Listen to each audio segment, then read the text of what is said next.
Okay, go. Oh, right, we're going. Hey guys, this is Chris with Hefty Fabworks. Today we're going to be running over our 5th gen 4Runner rock sliders and do an install video for you here so you can see exactly what it takes to get these installed, as well as some of the features of the rock sliders. So the first off, once you open up your package here, you're going to end up with a left and a right rock slider, as well as a box of hardware, which has already walked away from me. Ooh, there's the box. Hardware's already missing. Anyway, so some of the features that you got with our rock sliders, we do things a little bit different. First off, with rock sliders, strength is the most important issue that we have here. We want to make sure that when you're buying a product, you're buying something that's quality, that's going to take whatever abuse you can throw at it. We don't want to see your rock sliders bent up, dented up, dinged up more than just scratches on the powder coat.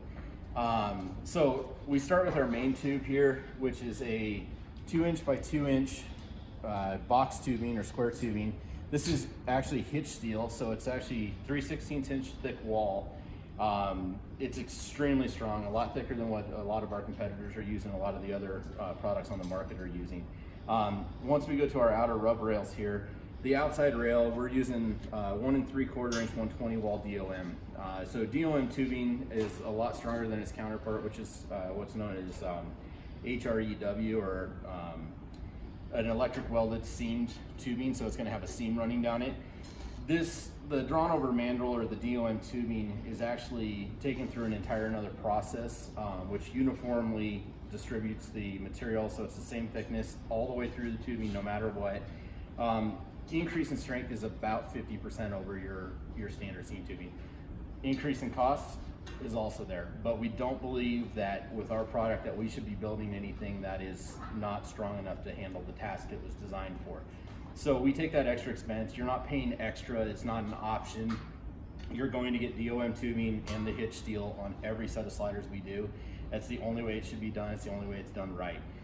In addition to that, we've got our step plates here, which are dimpled up to allow you to have some additional traction getting in and out. They do make for a really good step. They don't stick out too far, but we do have enough here that you get a good viable step, especially in snowy or icy conditions or muddy conditions. You're going to have a decent step to get in and out of your vehicle, both in the front and the rear doors.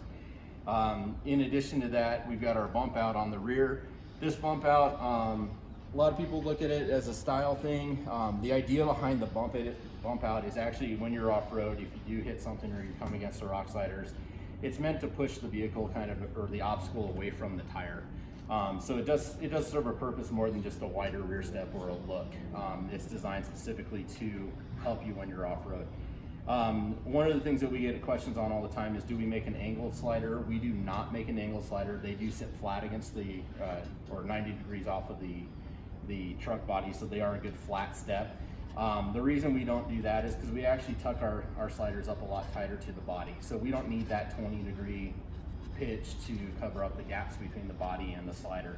So we do that partially with our mounting system. It does tuck it up nice and tight. Then we get to our frame mounts here. They are 100% bolt-on. So we use multiple existing holes in the frame to create enough strength here. These sliders will work with the 4Runners equipped with KDSS, as well as 4Runners equipped with the X-Ray system for the limiteds. On the limiteds or early model 5th gens, where like the SR5s and the limiteds, you've got the larger rocker panels. That plastic rocker panel piece either has to be removed to run our sliders, or you can trim it to fit and kind of get a cleaner look that way. Honestly, most of our customers remove the rock sliders or that lower rocker panel, and that's enough to kind of give it a good clean look, because we do tuck up a lot tighter. So once we're mounted to the truck, this does bolt right to the frame.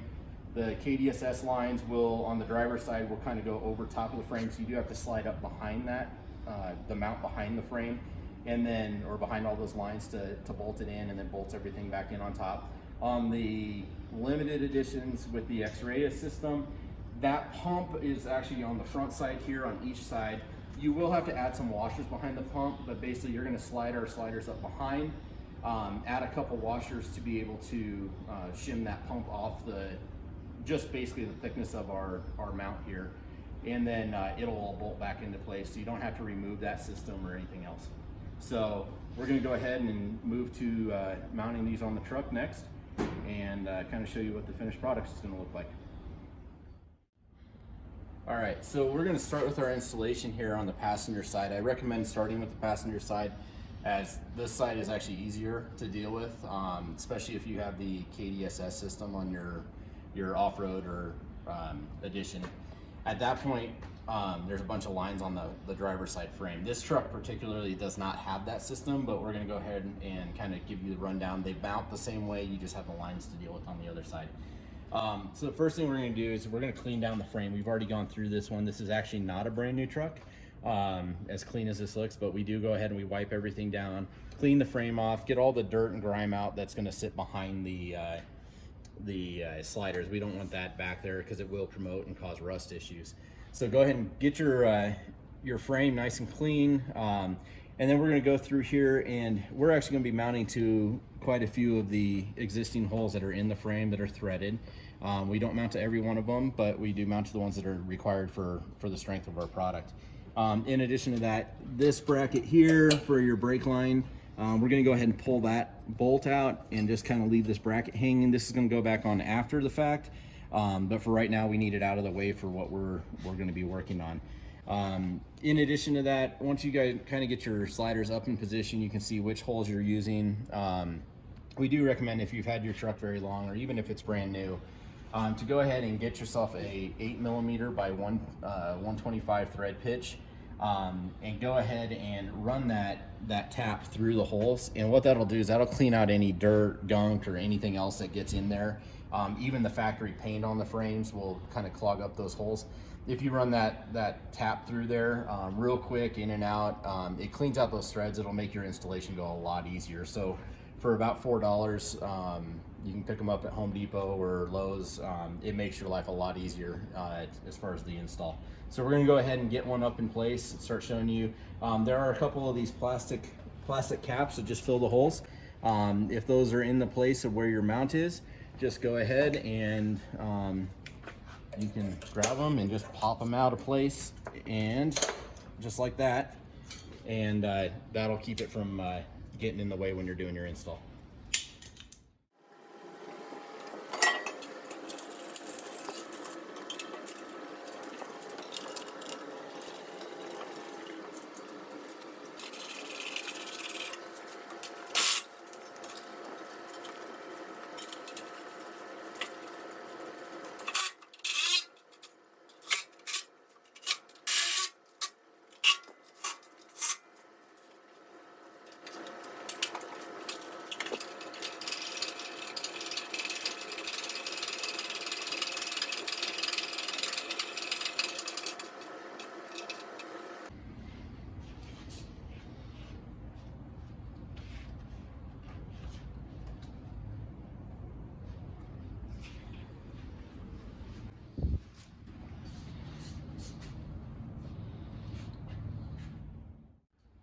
All right, so now we've got the passenger side installed here.